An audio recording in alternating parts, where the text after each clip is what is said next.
On t'a vendu la grandeur du Reich. Tu es Hans, 24 ans, soldat anonyme dans une caserne glaciale au cœur de l'Allemagne. L'amertume du faux café te colle encore au palais quand l'ordre tombe. Direction les douches. Tu espères enfin un réconfort, effacer la sueur, la crasse et l'odeur rance de l'uniforme.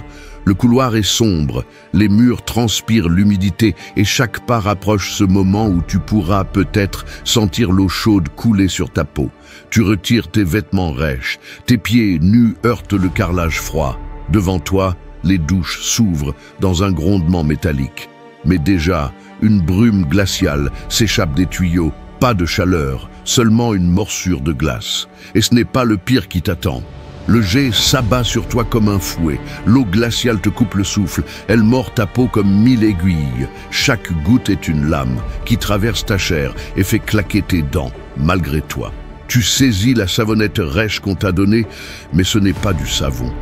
Pas de mousse, pas de parfum, seulement un bloc sec qui gratte tes paumes et laisse une odeur âcre de soufre. Tu frottes encore et encore, mais la crasse s'accroche, la sueur reste incrustée, la saleté se mélange à l'eau glacée.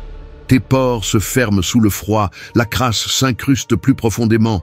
Ton corps n'est jamais vraiment propre. Autour de toi, les autres se taisent, serrent les mâchoires, encaissent. Tu comprends alors. Ici, même le geste de se laver devient une punition. Et quand la douche s'arrête, un autre enfer commence.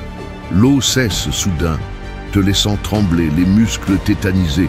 Tu ramasses tes vêtements encore humides de sueur et de poussière, les enfiles sur ta peau glacée.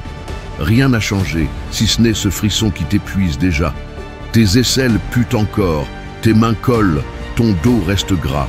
Voilà la vérité, tu ne t'es pas lavé. Tu t'es simplement infligé une autre souffrance. Ce qu'on t'a donné comme savon n'en est pas un morceau sans graisse, sans pouvoir nettoyant, une illusion de propreté. Comme l'ersatz de café, ce savon est un symbole. Privé de graisse animale par le rationnement et la guerre, il n'était qu'un bloc sec à base de produits chimiques bon marché, incapable de nettoyer. Quant à l'eau chaude, réservée aux hôpitaux ou aux officiers, elle n'atteint jamais ta caserne. Tu comprends alors la vérité. On t'a promis pureté et grandeur, mais on ne t'offre qu'un simulacre. Tu ressors glacé, sale, humilié. Tu as cru entrer dans la douche pour te purifier.